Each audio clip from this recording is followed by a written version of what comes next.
Good evening, everyone. My name is Susana, and I'll be sharing a testimony with us today.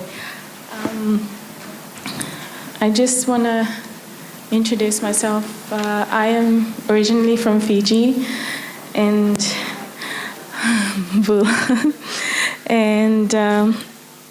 I've been attending Seventh-day Adventist Church for about 8 years now, and baptized for 5 years now. So yes, I pray that my testimony will encourage us tonight. So I am a qualified doctor, but I'm not practicing right now. So when we used to be in medical school, we used to sing this worship song called Evermore, and the lyrics goes like, "Evermore my heart will sing. Above all, I live for His glory. Even if my world falls, I will say, above all, I live for His glory." One time I had just moved to Australia, 2016. I was sitting on the edge of my bed and I was thinking about this song. And I thought to myself, what if my world fell apart? Would I still live His glory? And sometimes I feel that God has a sense of humor, because exactly that was what happened. I had been married for about 3 years when I moved to Australia. And in those years, one of those years we spent together in Fiji. And two, we were separated. I was in Fiji and he was here in Australia, and we would travel back and forth between Fiji and Australia, trying to make the long-distance relationship work. I grew up Catholic and then become Pentecostal, but my ex-husband, he's my ex-husband now, his family is Seventh-day Adventist. While we weren't Seventh-day Adventists, I came from a family of devoted Christians, where no matter where you are, we went to church on this Sunday. So when I came to Australia, I was shocked because my husband, even though he was Seventh-day Adventist, he pushed me to become Seventh-day Adventist, but he was not living the Adventist life at all. Except for his mom, everyone did not worship on the Sabbath, and it was only if it was suitable for them. My ex-husband was very talented in rugby, as most Fijian or Pacific Island men are. And on Saturdays, we would spend our Saturdays in Des Moines because he was playing for the first grade in Des Moines. We didn't go to church. And it used to bother me because I came from a family that used to go to church every Sunday. And he was also... I came to realize that he was also a gambler and he had an alcohol problem.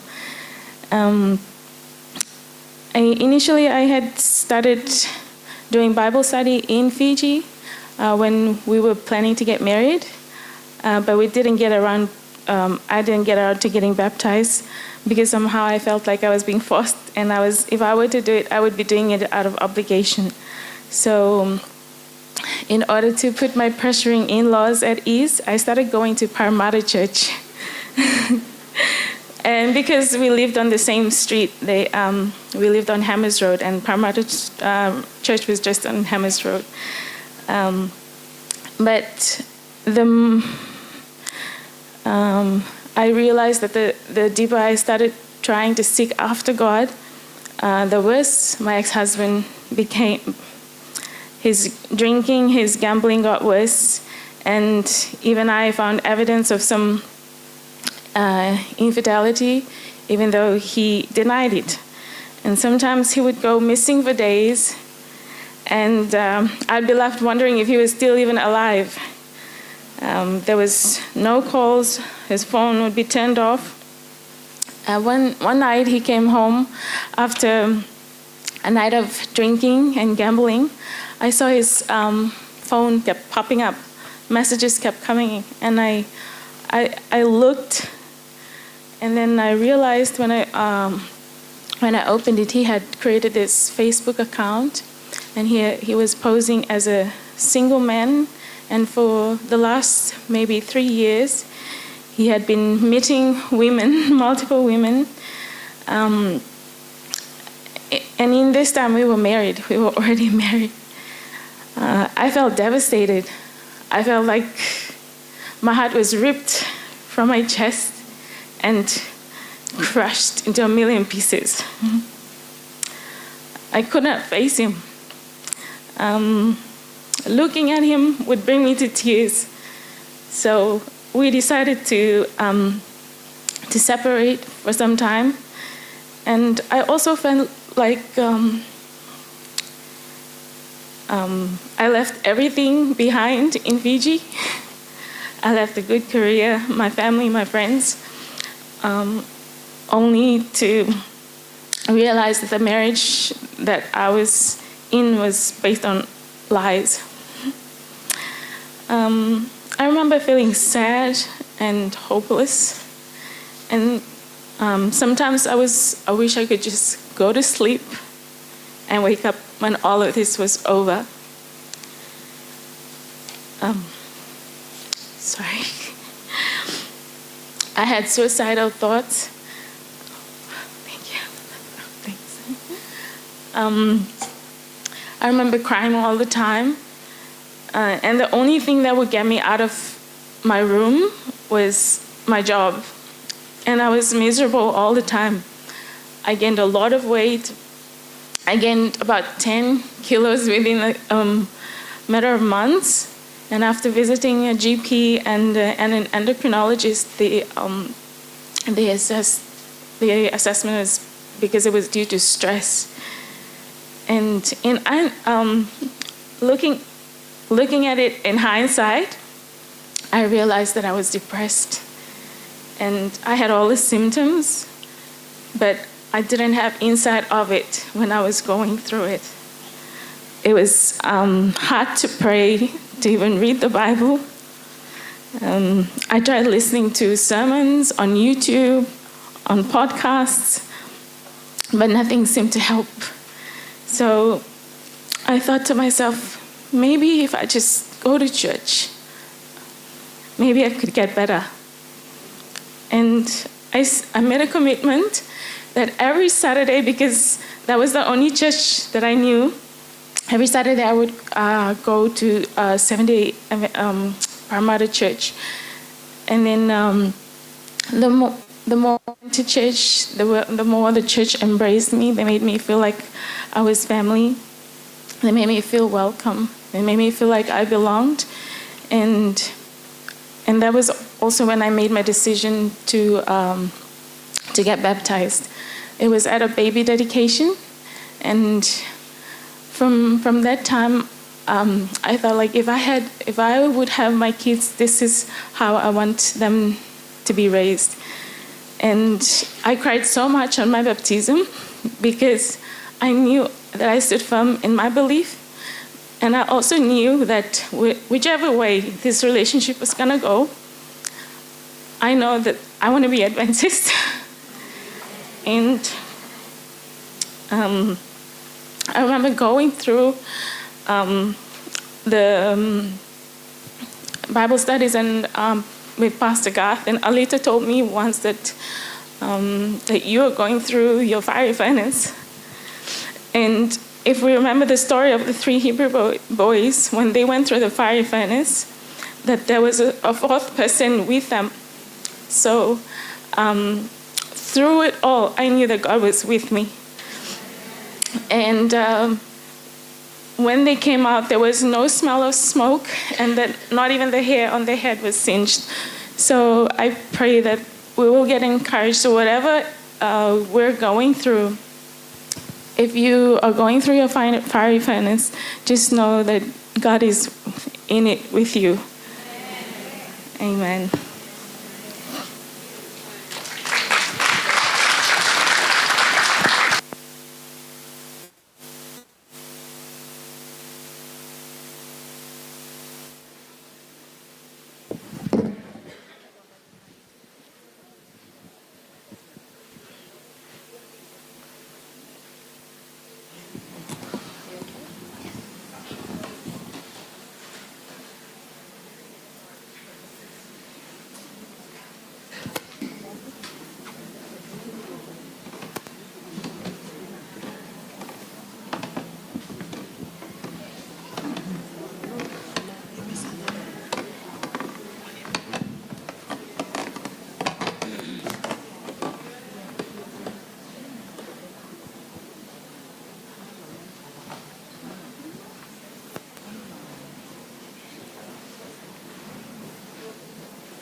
Can we hear another amen for the ladies? Oh, praise the Lord for our Papua New Guinea sisters traveling all the way from PNG to be with us tonight. Praise God. Thank you. Wow, we're going to break the ice. Ladies, close your eyes. I can still... Oh, come on, close your eyes. You're still looking at me. Okay. Who can tell me while you're closing your eyes, what's the theme of the Breathe 2024? Loud. Again? Wow. Thank you. You can open your eyes now.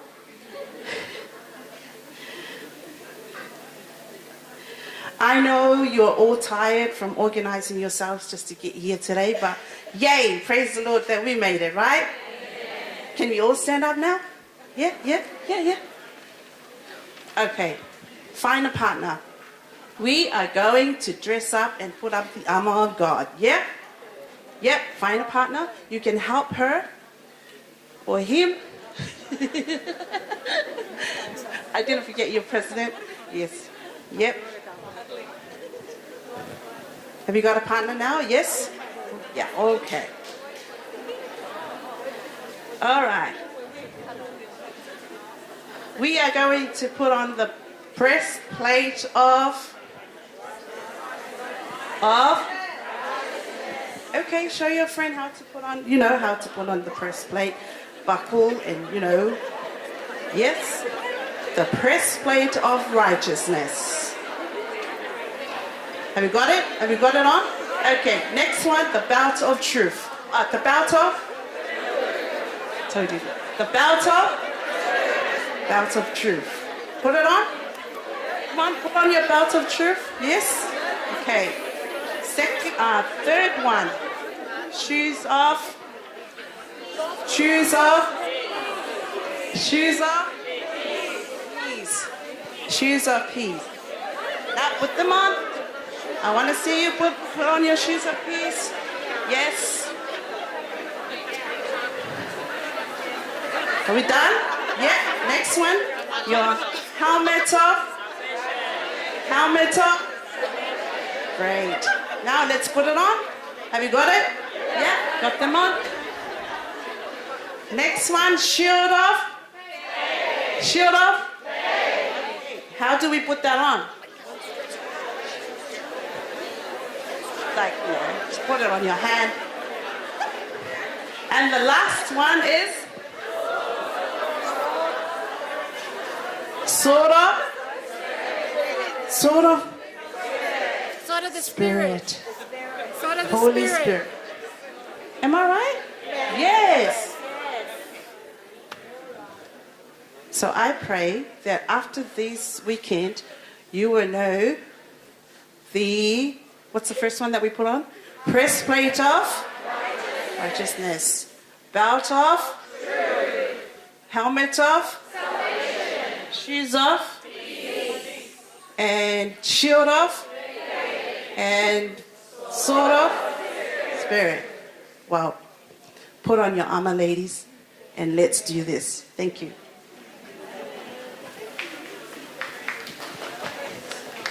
Thank you, Fitopau, for that amazing icebreaker.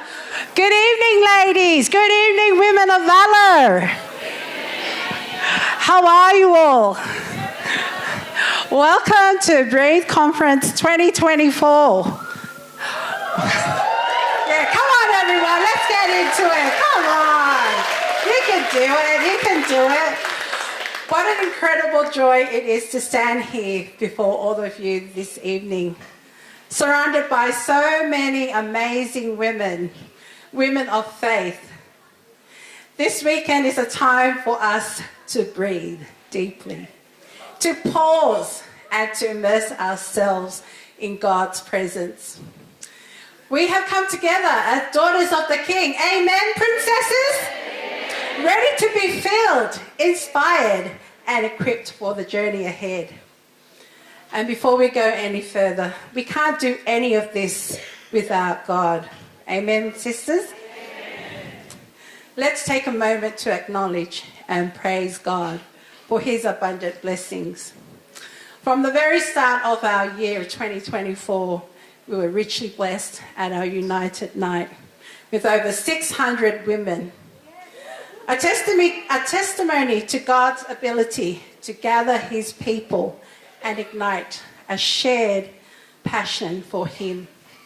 And he has continued to bless each of our programs, paving the way for what promises to be a transformational weekend here at Breathe Conference 2024. We are honoured to welcome our esteemed guest, Mrs. Jill Morikone, and Jill serves as the Vice President and COO of 3ABN. We also are so thankful that she has dedicated her life to sharing the message of God, of God's love and grace. And alongside her is her husband, Greg Morikone, President of 3ABN. They have travelled all the way from the United States just to be here with us. Jill, we are so grateful for your willingness to pour into us this weekend. And we know that God has placed a wonderful message in your heart to share with us this weekend. We also want to extend a special welcome to 20 PNG, Papua New Guinea guests. Weren't they amazing sisters who travelled all the way from Papua New Guinea just to be here this weekend? 20 women, amen. We also want to acknowledge our sisters who have travelled from the Cook Islands. Kia ora. Also Tasmania, North New South Wales Conference, South New South Wales Conference, South Queensland Conference, and of course, who are we thrilled to welcome but none other than our Greater City Conference, Women of Valour. Amen. Ladies, together we represent a vibrant and diverse tapestry of God's kingdom. And your journey here, whether it was far or whether it's near, reflects your commitment to growing as women of Valour. And as you know, our theme this weekend is Women of Valour, found in the passage of Ephesians 6, verse 10 to 18. And it reminds us of our identity as warriors in God's kingdom. Clothed in the armour of God, we are called to stand firm, not in our own strength, but in the power of his might. As women of valour, we face battles every day. It's not an easy life, is it, women? Whether in our homes, our workplaces, our communities, or within our own hearts. But we do not fight alone, do we? God equips us with his truth, his righteousness, his peace, his faith, his salvation, and the sword of the Spirit, which is his word. So my prayer for each one of you this weekend is that you will experience a renewed sense of purpose and strength. And let this time be a sanctuary, a place where you can lay down your burdens, hear God's voice, and rise up as valiant women that he has called you to be. And whether you are here seeking encouragement, healing, or a fresh vision for your life, know that God is ready to meet you where you are. He sees your struggles, he sees your triumphs, and he sees your heart. So this weekend, ladies, allow him to breathe new life into you, to fill you with his spirit, and to remind you of the unshakable truth that you are women of valour. So let's commit to being fully present this weekend, ready to receive all that God has in store for us.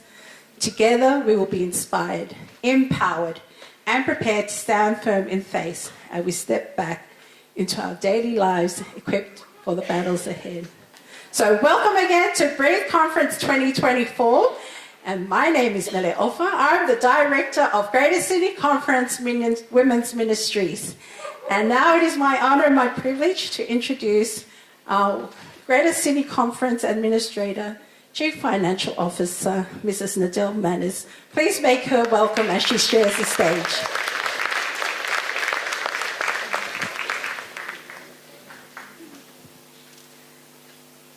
the team of Women's Ministries and the advisory awesome? Oh, come on. Aren't they awesome? Excellent. It's so good to see you all here. I don't know about you, but this morning I got up and I was walking around the house doing the things before I was heading to work, and my husband said, "Why are you sighing so much?" I was like, and he says that on the odd occasion, and I said, "Oh, I've just had one of those weeks that's just, it's Friday and I'm done." I said to him, Wednesday morning I woke up and I said to him, "Is it Thursday or Friday today?" He said, "Sweetheart, it's Wednesday." Have you had one of those weeks? Yeah. And when I do the sighing and he's gone, "Why are you sighing so much?" I'm like, I just forgot to breathe. Have you ever felt like that, where you've just forgotten to breathe? Now, this morning, you may have got up, you may have raced around grabbing some lunch and some snacks for dinner and packed your bag and raced out, or done a few other things around the house, raced out the door to work, got in your car, come here, sat in traffic for 2.5 hours. Anyone else experienced that this afternoon? So I want you to take a moment right now and exhale for 5. 1, 2, 3, 4, 5. Now inhale for 5. 1, 2, 3, 4, 5. Let's do that again. Exhale. 2, 3, 4, 5. Inhale. 1, 2, 3, 4, 5. Do you feel a little less stressed?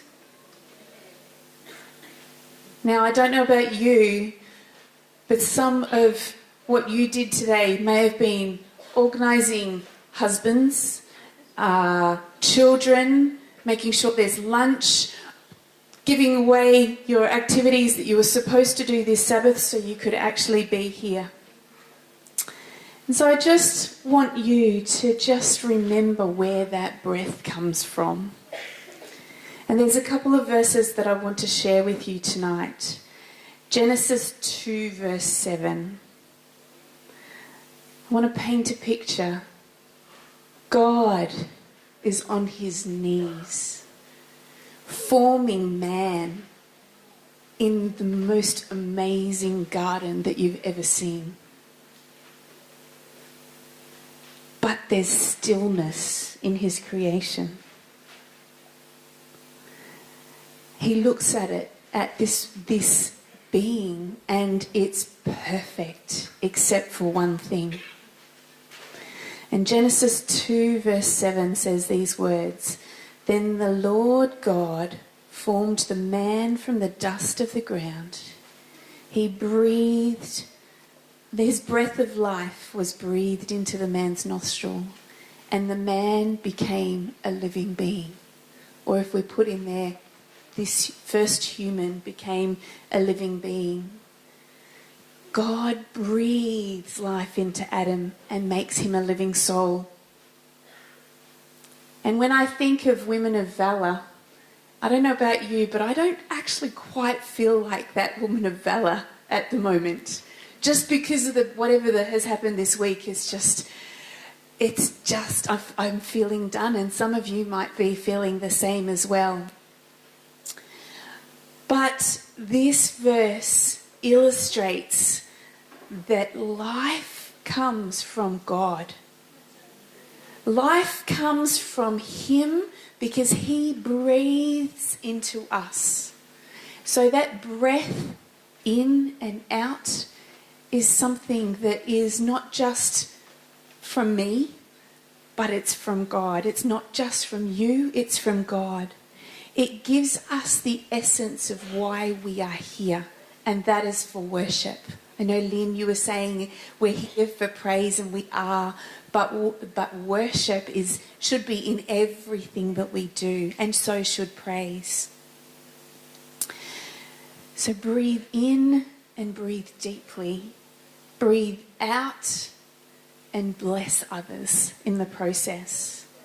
There's another chapter that I want to do some comparison with, and that is in Ezekiel 37. Anyone can tell me what Ezekiel 37 talks about? Dry bones. Some of you may be feeling like this. Some of you may not be. But let me just read some of the words here. And so Ezekiel 37 says, "The Lord took hold of me, Ezekiel, and I was carried away by the Spirit of the Lord to a valley filled with bones." And you may be feeling like just bones, dry bones at the moment. "And he led me around among the bones that covered the valley, and they were scattered everywhere across the ground and were completely dried out. Then he asked me, 'Son of man, can these bones become living people again?' And the Lord says, and Ezekiel says, 'O sovereign Lord, you alone know the answer to that.' And the Lord said to me, 'Speak a prophetic message into these bones, dry bones. Listen to the word of the Lord. This is what the sovereign Lord says. Look, I am going to put breath into you and make you living again. I will put flesh and muscles on you and cover you with skin. And I will put breath into you and you will come to life. And then you will know the Lord.'" Isn't that awesome?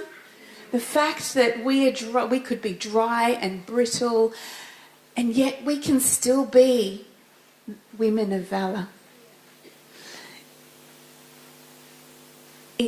There's a couple of words that I want to leave you with: resilience and grit.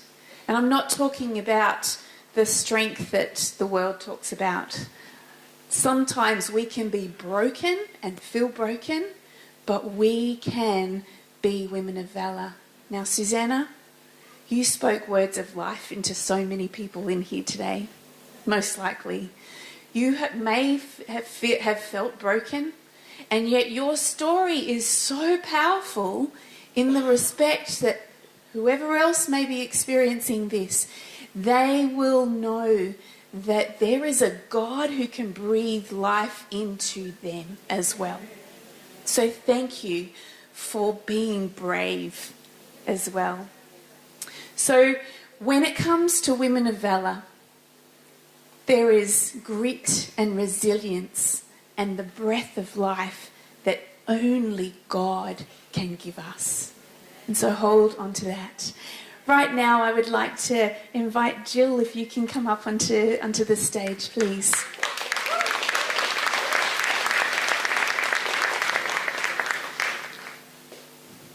And Jill, thank you so much for travelling down here to Down Under. It's lovely to see you. And Jill, we thank you so much for the opportunity that you're giving us. You're a very busy person. You do a lot of things. You do a lot of travelling. And so we thank you for the opportunity that you've given us to breathe God's Spirit into us this weekend. Say thank you, everybody. Yeah, thank you. Thank you so much. I thought we'd just ask Jill a few questions to get to know her a little bit more. So Jill, I'm going to ask you some questions. Don't answer anything that you don't want to. You can. Oh. Let me get you another one.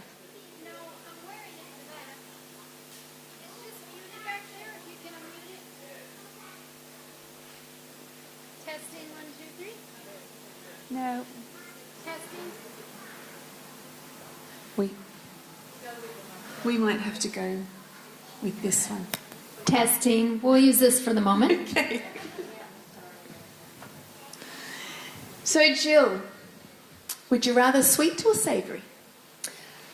Both. I like to eat. If it's sweet, chocolate is fabulous. The darker, the better. But I like sweet girl and after savoury. my own heart. Jill, would you rather a dog or a cat? Cat. Cat. I like both, but we're cat people. Okay, excellent. Now, you've travelled a lot in the last 10 days or 8 days or so. We have. You have, and that's mostly here in Australia, but some in New Zealand as well. What's a quirky Aussie thing that you've gone, huh? Why do they do that? Can you think of something? The toilets. They flush different than they do in America. And you all have the little button on the back of the toilet, and you push like the half moon for a little bit and the big moon for a large. Like, that's quirky. We don't have that in the States. That's cool. This is just ladies, so I'm grateful. Oh, we're not live streaming. I'm really glad about that. Yay. That's called water efficiency for us here in Australia. See? It is. But the people are super friendly. I think That's even awesome. friendlier than in the United States. The people have been so warm and so friendly. That's really, really cool. Excellent. Thank you. Jill, I don't know what your bedside table looks like, but mine usually has a stack of books beside it. If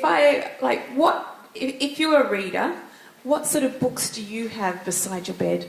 That's a great question. I have books beside the bed, and I have books next to the bed, and I have books on my cell phone. I read as well, so I love reading. I like John Maxwell, leadership books. I like Oswald Chambers. Right now I'm reading Melody Mason's book. She just did the live program at 3 p.m. this evening, or Thursday evening. So, variety of books. Fantastic. And one more question. What is an experience, or can you tell us about an experience that has really shaped who you are today?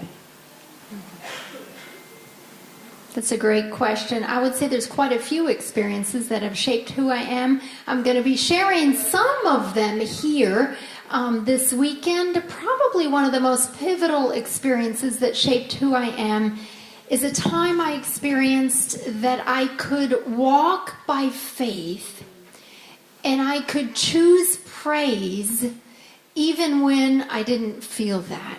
And I think I'll be sharing some of that this weekend. Fantastic. So we look forward to that. Thank you, Jill. Thank you so much. Let me just say a prayer for you, if that's okay. Lord Jesus, we just thank you so much that Jill and Greg have been able to be here with us this weekend. Lord, I just ask that you be with Jill. We thank you for the message that you have placed on her heart to share with us here at the Breathe conference here in Sydney for 2024. Jesus, Lord, there are so many challenges that we face on a daily basis, and whatever Jill is dealing with at the moment, Lord, I just ask that you give her significant wisdom in that space. But right now, we just thank you for the words that are your words that will be shared through Jill, through her breath today. In your name we pray. Amen.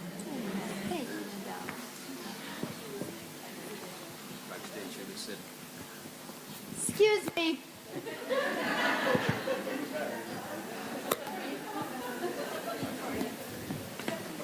There's another microphone here.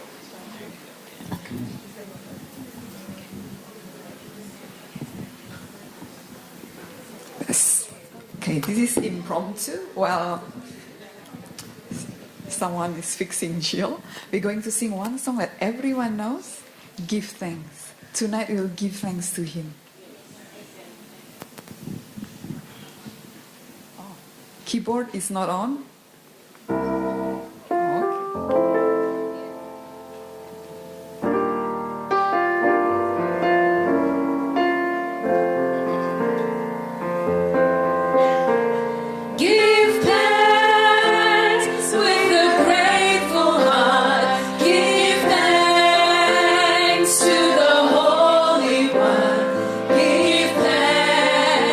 Because it's given Jesus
So sing with us. Let's try again. Let's listen to you. Give thanks to the grateful one. Give thanks to the Holy One. Give thanks because He's given Jesus Christ. One more time.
Thank you, ladies. Thank you so much, David. It works now. You all can hear me? Praise the Lord. It's kind of tough to be a woman and have to get that microphone pack in the back and all of that complication. One of these days, I should tell you about my most embarrassing experience wearing one of these mic packs. Maybe I'll tell you now. So, you know how they have the little metal, around it, and you clip it, and I always clip it in there. Well, this one church I was speaking at did not have the little metal clip. So you know what happened the whole service?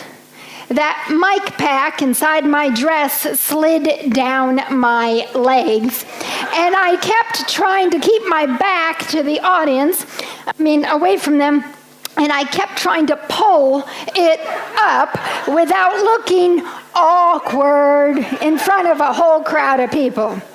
It was not a good day. But when you open up the Word of God, it is always a good day. Happy Sabbath, my sisters. What an incredible blessing to be here with you. Greg and I have been looking forward to this for a year, Sister Mel, maybe a year. It's been a while. We've been so excited. Thank you, Sister Mel, for the invitation, and your entire women's ministry team, who's so incredible. Thank you for that. Thank you for your leadership. The Greater Sydney Conference here, we've been excited, looking forward to it. I received your names in an Excel spreadsheet in advance, and I've been praying over you by name leading up to the conference. The Lord Jesus knows the burdens on your hearts. The Lord Jesus knows the victories that you're currently experiencing or the struggles that you are in. And my prayer is this weekend, God will show up. This weekend, we can be transformed by the power of His Word. This weekend, we can spend time in prayer together. I've heard just a piece of a few of your stories. Thank you for sharing them. And I look forward to praying with you this weekend, to spending that time. Anytime when I'm not speaking, you are always welcome to come up and we'll pray together. Or we'll talk together about the things that are on your heart. Tonight is renewed faith. We have some keys every single program this weekend. For those of you who watched 3 Sabbath School panel, you know Jill is the list lady, and I like lists, and 10 takeaways and key points. So every presentation is going to have them. We are walking through, as we look at Woman of Valor, we're walking through the armor that God calls us as women to be dressed in, to be ready and equipped. Tonight is renewed faith. I'm going to start with the shield of faith because I believe faith is foundational to all the rest of the armor. Faith is foundational to our walk with Jesus and our experience with him. Tonight we're going to look at 4 keys to walking by faith, not by feelings. We're going to talk about faith versus feelings. 4 keys to walking by faith. Now we're going to start with a quiz, 7 questions, and I want you to tell me if this is a statement of faith or a statement of feeling. Okay, are you ready? A statement of faith, yes, okay, or a statement of yes, okay. God stands back of every promise he has made. Is that faith or what do you think? Faith, okay. Next question. I'm not sure that God hears me. Feeling. Oh, you guys are good, okay. I have asked for forgiveness, but I still don't feel forgiven. Okay. I am saved. Faith. The blood of Jesus has cleansed me from all sin. Faith. I'm a nobody. I can't witness. I can't do anything right. He is my God. He hears me and I trust him. Our opening scripture is Ephesians 6. Ephesians 6 verse 16. Above all, taking the shield of faith with you, with which you can quench all the fiery darts of the wicked one. Let's pray. Holy Father, we come before you in the name of Jesus. And as we open up your word, would you speak to us? Would Jesus be lifted up and glorified? I pray that you would hide me and that you would speak to us as your daughters. Give us ears to hear and a heart to receive what you have for us. In the precious and holy name of Jesus. Amen.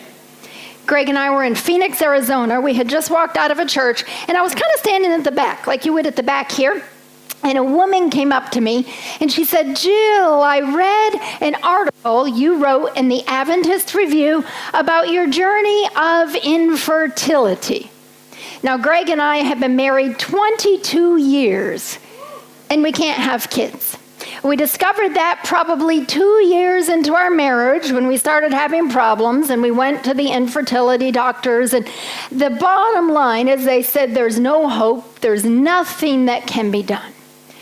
And so we have been open about our journey, and I had written about that actually in the Adventist Review. Now, there is a problem sometimes when you choose to be open about things in your life. Do you know what that problem is? It's a good thing because you can encourage other people who are walking through something similar. That's a beautiful thing. But you know what the problem can be? People feel as if they have the answers for you and they can speak into your life. And so we had been open about this journey, and I'll never forget a woman from New York City called me, and she said, Jill, if you would just make my recipe for beef stew, you would have a baby. And she said, now are you going to write down the recipe? And I thought, oh, she's serious. Yes, ma'am. So I remember sitting at my desk, and I started to write so many carrots and onions and celery and beef. And I'm a vegetarian, but anyways, I just thought, well, I'll write it down, beef. So then she says, are you writing? And I said, yes. And she says, well, if your tummy does not start to get big in 3 months, I'm watching you on 3ABN. And if your tummy doesn't start to show, I will fly to 3ABN and cook you beef stew. And so we're in Arizona at the church at the back door. And when this woman said, I read your article about infertility, I thought, oh, Jesus, please, not beef stew again, right? But it wasn't. And she said, I want to tell you my story. She and her husband couldn't have kids. They tried for 10 years. Then they decided they were going to adopt. Adoption is a beautiful thing. Many people adopt, and it's precious. They were going to do an overseas adoption. They paid $15,000 or $20,000 a child. They were going to adopt 2 girls, 2 sisters. They got their pictures. They put their pictures on the refrigerator. They prayed over them. They named them Sarah and Mary, I think. And they were coming to the day when those 2 girls would be theirs. And then they got the news that the 2 girls had been sold in the sex trafficking industry. And she said, Jill, not only do I have to deal with the fact we don't have the kids, every day I think about where they are and what's happening in their life. So I want to ask you tonight, what if you cry out to God and it appears that he is silent? Have you ever been there? Where is God when we hurt and we can't find him? Where is God when it appears that evil triumphs in the world? Where is God when I want my prayers answered right now? Where is God when I cannot feel him? I want to give you 4 keys to walking by faith, not by feeling. Key number 1, recognize feelings are not reliable. You want to say that with me? Key number 1, recognize feelings are not reliable. Can we say that again? You guys are really quiet. Recognize feelings are not reliable. Yes, Job 30. Job 30, verse 20. Job calling out to God. It says, I cry out to you, God, but you don't answer me.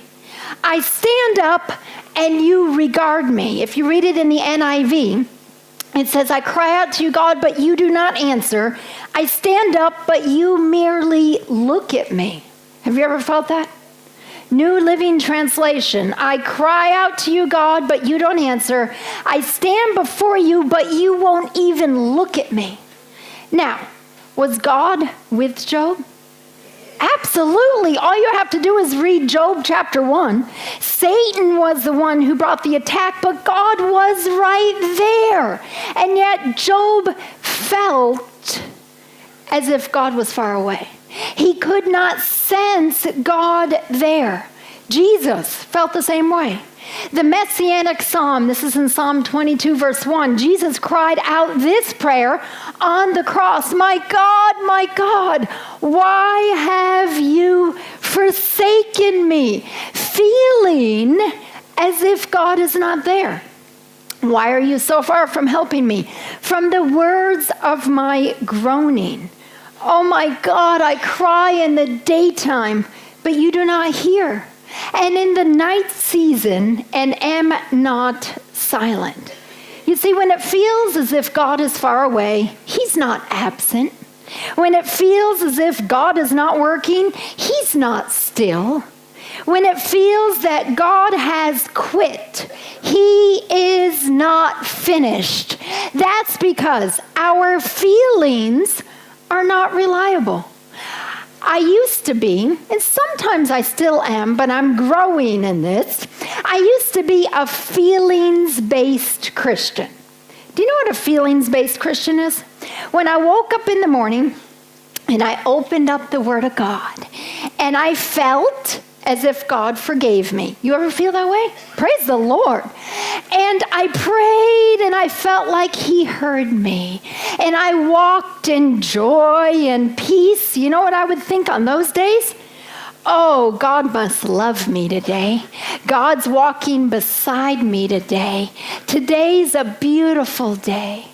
But on the next day, when I did the same thing and I read the Word of God, and for whatever reason, I felt like my prayer hit the ceiling. You ever feel that? And the prayer just came back down. And it felt like I cried out to God and I couldn't find Him. On those days, I used to think, God must not be with me today. God must not love me as much today. God must not forgive me today. But my sisters, when I discovered that my feelings are not reliable, that my walk with Jesus is not dependent on how I feel, it's dependent on the authority of God's Word and faith in God's Word. My life and walk with Jesus was revolutionized. Discovering that it's a walk of faith. It's not a walk of feelings. That the shield of faith can quench the fiery darts of the enemy. Isaiah 59:19, when the enemy comes in like a flood, the Spirit of the Lord lifts up a standard against him. This shield of faith. So key number one, recognize that our feelings are not reliable. We recognize, I don't have to live by feeling. I don't have to depend on feeling. I don't have to look at feeling. Now, feelings are good, but feelings change. Feelings are not always reliable. Key number two, remember the past. You want to say it with me? Remember the past. Turn with me to Psalm 77. Psalm 77. When you and I remember God's faithfulness in our past, it enables us to walk by faith in the present. When we recognize, wow, my feelings aren't reliable and I shouldn't depend on them, what should I depend on? We remember what God has done in the past, and that gives us hope and faith and courage in the present trial, in the present situation, and looking forward to the future. So Psalm 77 is this cry for help. The faithful and merciful God of the Exodus seems so far away, and the cry comes out, but God, where are you now? I know you were good then, but where are you now? Psalm 77, verse 1. I cried to God with my voice. To God with my voice, he gave ear to me. In the day of my trouble, I sought the Lord. My hand was stretched out in the night without ceasing. My soul refused to be comforted. Now, this is kind of fancy language, but what is he saying? He had insomnia. That's what's going on. He couldn't sleep. You ever woken up with problems and you can't sleep? You ever laid awake and tried to go to bed and you couldn't sleep? I have laid awake crying out to God in the middle of the night. You ever been there? Tears rolling down your face, staring at the ceiling. But God, where are you right now? So the psalmist right here is dealing with insomnia. The middle of the night, cannot sleep. Verse 3, I remembered God and I was troubled. The word in Hebrew for troubled depicts the roar of raging waters. So I remembered God. Why would remembering God make it seem like a stormy sea? Does that make any sense to you? You would think, I remembered God and I was comforted, right? I remembered God and I had hope. I remembered God and it was a beautiful experience. And yet he said, I remembered God and I was troubled. Why is he troubled? Why does remembering God cause anguish? If you look at the next couple of questions in the next few verses, will the Lord cast me off forever? Will he be favorable no more? Has his mercy ceased? Has his promise failed forever? Has the Lord forgotten to be gracious? Has he in anger shut up his tender mercies? So the source of his pain and distress is this. Is the God of the past still the God of the present? The God who was good in the past, can he still be good in the present? The God of the Exodus who delivers us from bondage, can he still deliver me today? The God of the past who healed, can he still heal today? The God of the past who is the God of the past, the God of the present. That is the source of his trouble. So then he says in verse 5, I have considered the days of old, the years of ancient times. So he's remembering what God has done in the past. Go to verse 11. I will remember the works of the Lord. I will remember your wonders of old. I will meditate on all your work and talk of all your deeds. Verse 13, who is so great a God as our God? You are the God who does wonders. Verse 15, you have with your arm redeemed your people. So he encourages himself in the night season when he has insomnia and he cannot sleep. You're the God who delivered.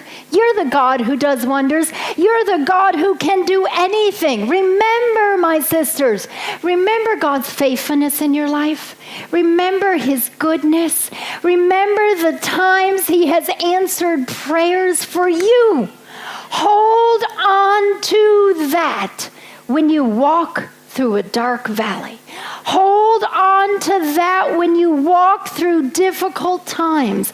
Remember what God has done in the past, and that gives us hope and faith in the present and in the future. So first, we recognize our feelings are not reliable. They don't count. They do count, but in this case. Number 2, we remember the past. Remember what God has done for you. Number 3, choose faith. It's a choice.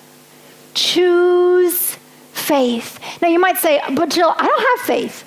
You know what the Word of God says? Romans 12, verse 3, everyone is given a measure of faith. We all have faith of some portion. We're all given that mustard seed of faith. Choose to exercise the faith that you have been given. Let's look at Psalm 69. This is David crying out to God. Psalm 69. He's under severe persecution from his enemies. He's experiencing distress. And the beginning part is a lament. God, where are you? God, why aren't you paying attention? Because your people are going through a hard time. And then he moves to a plea, and then, miracle of miracles, praise. So he goes from the depths. He goes from this big struggle, and the psalm actually ends with praise. So we pick it up in verse 1. We're in Psalm 69, verse 1. Save me, O God. This is lament, the cry in time of trouble. Save me, O God, for the waters have come to my neck. Have you felt like that before? Have you felt as if you were drowning? My precious sister who shared the testimony this evening, where are you? Doctor, right there.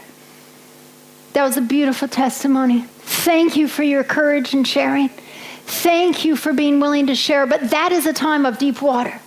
You're drowning. God, going through this difficulty. The water's up to my neck. Verse 2, I sink in deep mire, in the mud, like the quicksand. There is no standing. I've come to deep waters where the floods overflow me. Now they're coming over my head. I am weary with crying. My throat is dry. My eyes fail while I wait for my God. I love that, because this is a desperate situation. There is absolutely no way out. And what does David say? He still calls him my God. Woo! In the midst of everything, you are still God. He still clings to faith in the midst of great pain.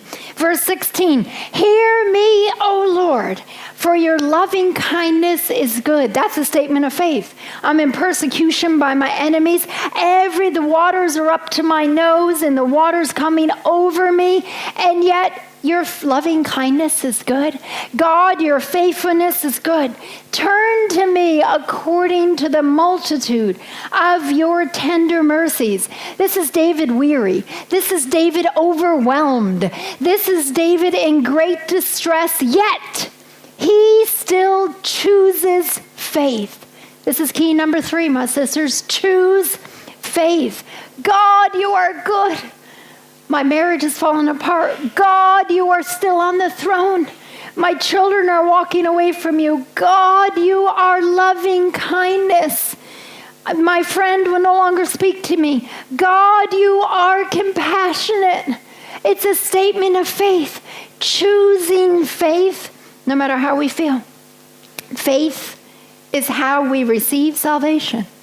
Ephesians 2. And you might say, I thought it was the blood of Jesus. Well, it is, but you and I have to appropriate that blood. We have to accept it by faith, do we not? Ephesians 2, 8 through 10. By grace, we are saved through faith. It is a gift of God. Now, faith is a gift. Salvation is a gift. Grace is a gift. But you and I have to choose faith and accept the gift of Jesus. For God so loved the world, John 3:16, that he gave his only begotten Son, that whoever believes in him, that's faith. Salvation, faith is how we receive salvation. Faith is how we please God. Hebrews 11:6. Without faith, it is impossible to please God. For he who comes to God must believe that he is, and that he is a rewarder of those who diligently seek him. Faith is how we defeat the attack of the enemy. Ephesians 6:16, above all, taking the shield of faith with which we can quench the fiery darts of the wicked one. Faith is how Christ dwells in us. Ephesians 3:17, that Christ may dwell in your hearts through faith. Faith is how we are justified and receive power and peace. Romans 5:1, having been justified by faith, we have peace with God through our Lord Jesus Christ. So we recognize that feelings are not reliable. Then we remember the past, what God has done in our life in the past. Number 3, we choose faith. Number 4, rest in his word. Rest in the authority of the word of God. Romans 10:17. Faith, it comes by hearing, and hearing by the word of God. Psalm 119, 160. The entirety of your word is truth. Every one of your righteous judgments endures forever. Greg and I we like nature. We like nature preserves. We like time outside. At the zoo, one of my favorite animals are the cats, Sister Nadelle. And the big cats, you know, the lions and the tigers and the leopards. We were, I think, in Florida, and we were at a zoo, and we saw the tiger in his cage, and it was a big cage, maybe half the size of this room, which is not big for a tiger, but it was decent. And the tiger, he had all this place to roam. He had nice grass and some water, and it was surrounded, by the really high fence, you know how they have? And you know what the tiger did the whole time we were there? Right along the back wall of his cage, here was the fence and the barbed wire at the top, and he did this, the tiger. Now, he had clearly walked a lot doing this. You know why I knew that? There was no grass right here. It was just dirt. And you know what beyond that? It was not just flat dirt. Guess what had happened? It was a rut. Do you have ruts in Australia? Is that what you call them? So it was a depression, right, in the dirt. And you could tell he'd walked back and forth, back and forth. That's all that the tiger did, back and forth. And I think, my sisters, we can do that. Have you ever been in that situation? We walk by feeling, I'm having a really hard day. Nobody likes me at work. I'm really struggling. I'm really dealing with stuff. God, I don't even know if you forgave me. I've asked for forgiveness, and I just don't know if I'm good enough to be forgiven. I spent a lifetime growing up seeking to earn God's favor, seeking to become better so that he would love me more. I lived this. This was who I was. You asked me about a pivotal moment in my life. This was one of those. I lived this, walking, I don't know, I'm not worth anything. I'm not good enough. You ever been there? I'm struggling with life. I can't forgive so-and-so. And we walk in this rut of our own making. Our thoughts, I'm talking thoughts, they walk in a rut, back and forth. Negative, depressed, feelings-based. What if we chose to step out of the rut? What if we were walking and we said, my feelings in this rut, they don't matter anymore. They're not reliable. We walked in the rut and we said, has God done anything for me in the past? Oh yeah, he has. I forgot about that. He actually has been good. There's been some really good experiences in the past. I can choose faith. Oh, I can? And I can choose faith. Remember, rest in his word. That's key number 4, rest in his word. I can choose faith and I can choose to rest in his word. So then I say, Satan comes and says, Jill, you're not forgiven today. And I step out of the rut and I say, 1 John 1:9. If we confess our sins, he's faithful and just to forgive us and to cleanse us from all unrighteousness. My forgiveness is not based on how I feel. My forgiveness is based on the authority of the Word of God. Ephesians 1:7. In him we have redemption through his blood, even the forgiveness of sins. So I'm walking here and I say, no, devil, I'm redeemed. Jesus' blood redeemed me. No, devil, I'm adopted. 1 John 3:1. Behold, what manner of love the Father has bestowed on us, that you and I should be children of God. In Christ, I'm walking here again. No. John 8:36. I am set free. Whoever the Son sets free is free indeed. I'm walking here. I'm all alone. No, I'm not. Hebrews 13:5. I will never leave you nor forsake you. I am not alone. Now, I may feel alone, but feelings are not reliable. My faith is dependent on the authority of God's word.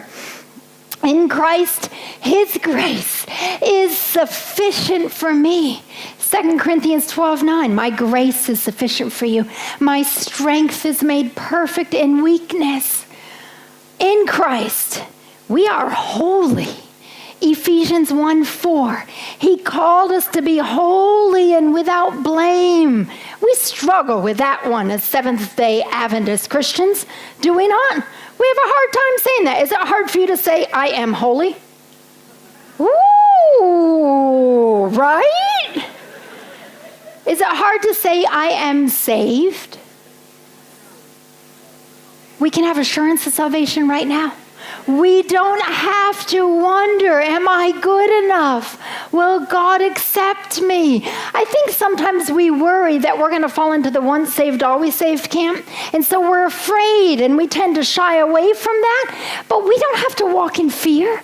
We can walk in assurance that Jesus loves us, that Jesus died for us, that Jesus forgave us, that Jesus adopted us, that Jesus redeemed us, that Jesus wants to set us free, that Jesus is in the process of transforming our lives and our characters so that you and I look like Jesus. In Christ, we are chosen. You see how that works? We don't have to stay here, my sisters. This is where the devil wants you. This is where he wants you to be, struggling with assurance and salvation, struggling with whether you can be accepted by God, struggling with doubts and fears.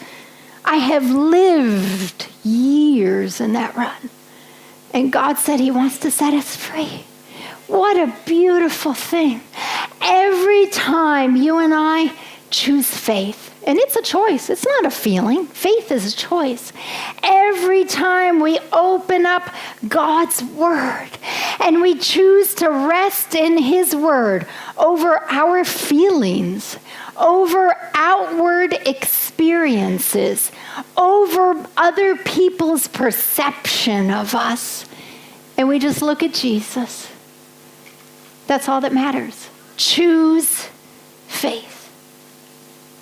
Who are you in Christ? Anytime I begin to wonder, anytime I begin to doubt who I am in Jesus, I open up my Bible to Ephesians chapter 1. If there was homework, that'd be your homework for tonight. Read Ephesians chapter 1. In Christ, you and I are blessed. In Christ, you and I are chosen. In Christ, you and I are redeemed. In Christ, you and I are adopted. In Christ, you and I are accepted. In Christ, you and I are holy. In Christ, you and I are sealed. And my sisters, in Christ, we are loved. God, we come before you as your daughters right now. I pray for my sisters, those in the rut, those struggling with feelings, those even right now wrestling with depression and anxiety, with fear, with doubts that the enemy is hurling at them. God, I ask by the power of your Holy Spirit that you would set us free, that you would enable us to choose faith, that you would enable us to rest everything we have on the authority of your word. And we thank you for what you've done and what you're going to do. In the precious and holy name of Jesus. Amen.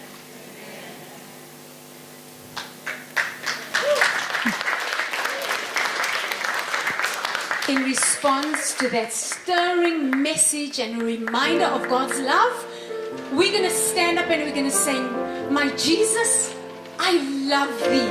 I know thou art mine." We'll sing the first verse and chorus only.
Could everyone please be seated? Thank you so much.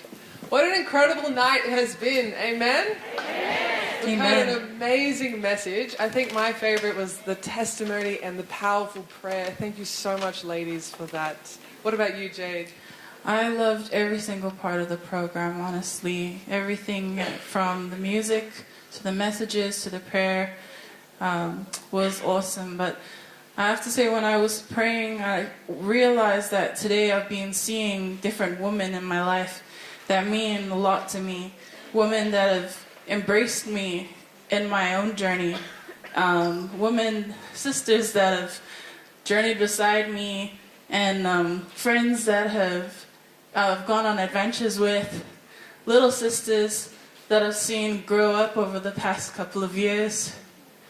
Friends that have believed in me, believed in my talents, and friends that, sisters that I've been able to, whose shoulders I've been able to cry on.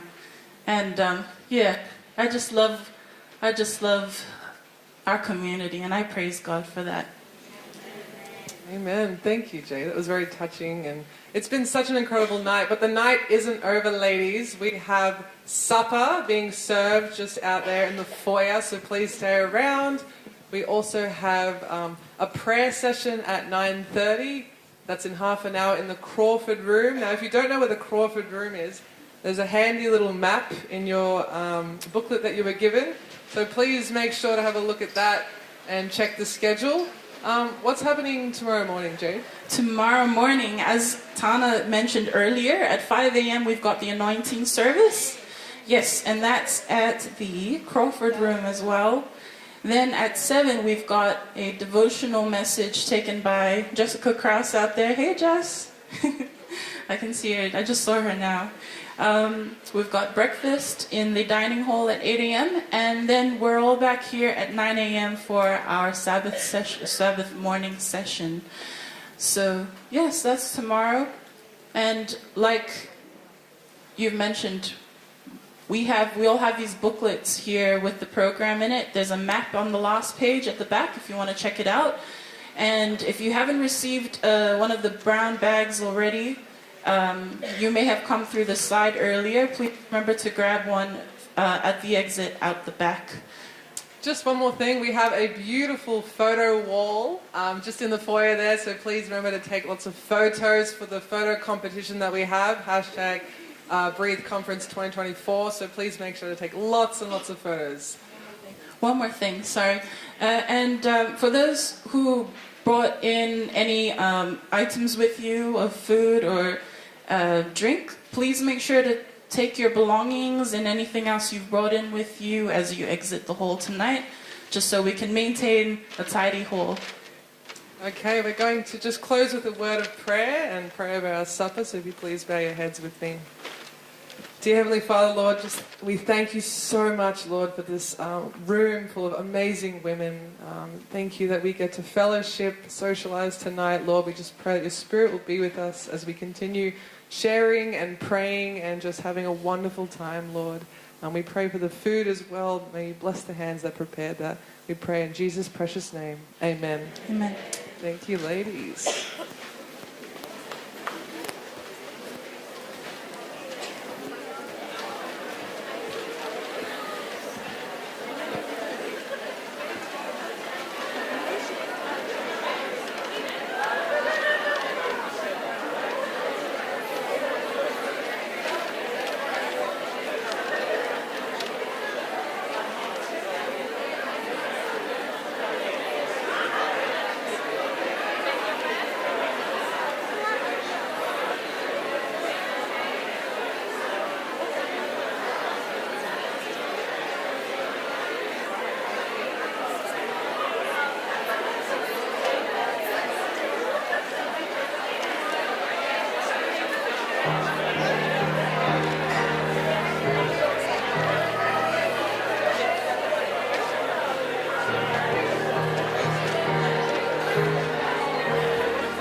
Master's